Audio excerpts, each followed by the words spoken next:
Scamp, ladies, and the Tramp's cheeky puppy scampered through the snow, his little paws leaving playful prints in the frosty blanket that covered the ground. He was on a mission to find something to nibble on. The cold wind made his nose twitch, and his stomach rumbled louder with every step.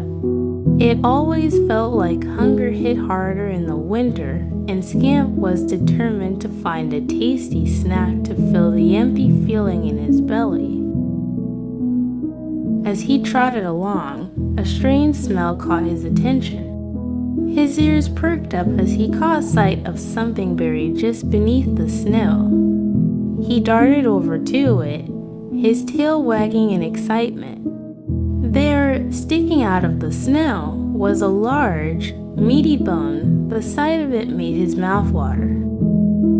"Fancy throwing that away," Scamp thought aloud, marveling at the wastefulness of humans.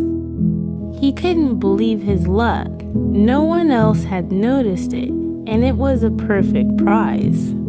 Without a second thought, Scamp sank his teeth into the bone, his tail wagging furiously as he pulled it from the snow. "Delicious," Scamp mumbled, savoring the taste of the tender meat. But just as he was about to dive in for another bite, his ears pricked up. The sound of paw steps and excited barking reached his ears. It was the familiar voices of his parents' friends, Trusty, Jock, Peg, Boris, and Pedro. "Where did you get that bone?" Laddie, Jock asked, his eyes wide with curiosity. "I found it," Scamp gibed, proudly holding up the bone for all to see. Double quotes AH. "You have to be careful about eating things folk have thrown away," Trusty warned, his wise eyes narrowing as he spoke. "It might not be as safe as it looks. It might be bad," barked Boris with a deep, gruff voice. "I think we should try it first. We don't want you to get tummy ache." Scamp stared at the bone in his paws.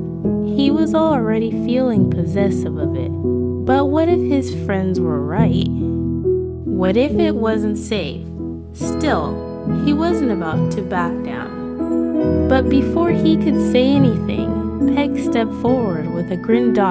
Ladies first, she said, and with a flick of her paw, she took a small bite of the bone. She chewed thoughtfully, her eyes closing in pleasure as she tasted the meat.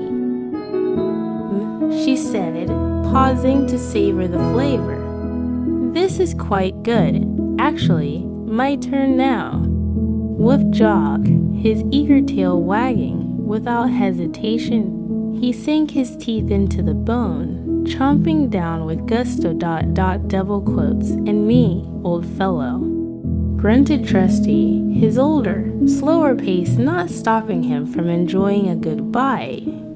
He chewed with satisfaction, giving Scamp a hearty pat on the back. Next, it was Boris's turn, who took a large piece of the bone for himself, followed by Pedro, who eagerly joined in. "Well," beamed all the dogs together, smiling contentedly as they watched Scamp stand there, wide-eyed and flabbergasted. "We think that bone is quite safe for you to eat. Goodbye," they called, wagging their tails as they turned to leave, all satisfied with the feast they just shared. Scamp stood there, staring at the bare bone in front of him, the last bits of meat now gone. His stomach growled louder than ever. The greedy dogs had devoured everything, leaving him with nothing but a cold, empty bone. Grr, Scamp growled, his hackles rising in frustration. He glanced around at his friends who were already heading off in the distance, oblivious to his predicament. "Next time I find a bone, I shall hide it," he muttered to himself, vowing that he wouldn't make the same mistake again. As Scamp sulked, a mischievous thought crossed his mind. What if, instead of hiding it from his friends, he could trick them into thinking it was a much larger prize? Perhaps he could lead them on a wild chase, guiding them toward a spot where he could claim the treasure for himself. A gleam of excitement lit up his eyes. Determined to outwit his fellow dogs, Scamp carefully buried the bone under a light layer of snow and trotted a little distance away, feigning indifference.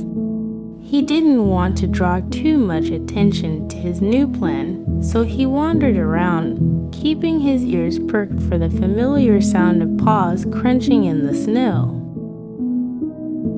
After a few minutes, Jock and Boris wandered over, sniffing around and looking for any more food. Where's that bone? Laddie, Jock called out. We know you got it stashed somewhere. Scamp tilted his head and wagged his tail innocently. Bone? What bone? I don't know what you're talking about. You're up to something, Boris chuckled, shaking his head. Better come clean before we find it ourselves. Just as Scamp was about to give them another playful misdirection, he noticed Pedro's tail wagging behind a nearby bush. Pedro had found a new trail, and Scamp's eyes widened in realization. He wasn't the only one who could bury bones or hide snacks. With a sudden burst of energy, Scamp dashed ahead, leading the other dogs in pursuit of an imaginary prize. They followed eagerly, running through the snow, jumping and sniffing in all directions as they tried to outpace one another in their pursuit of the elusive snack. In the end, it was Scamp who came out on top. With a sly grin, he darted toward the spot where the original bone had been buried. When the dogs caught up, he proudly pawed at the snow, unearthing the bone and triumphantly gnawing away at what little meat was left. The others watched in amusement, realizing they'd been outwitted ... double quotes well. I'll be. Jock barked, shaking his head. Guess you've learned a thing or two about hiding bones, eh? Scamp just smiled, his eyes glinting with playful mischief. Next time, he said with a wink, I'll make sure I get to enjoy it before anyone else does. And so, with a satisfied belly and a new lesson learned, Scamp trotted off into the wintry landscape, ready for whatever adventure might come next. And this time, he'd make sure he kept his snacks to himself ... But as Scamp continued to trot through the snow, a thought lingered in his mind. He had outsmarted his friends, but deep down, he realized something important. The adventure, the camaraderie, and even the shared moments of mischief were what truly made those moments memorable. Scamp found himself looking forward to more winter days, filled with new surprises, even if they came with a few hungry setbacks ... After all, next time, he might just share, or maybe not.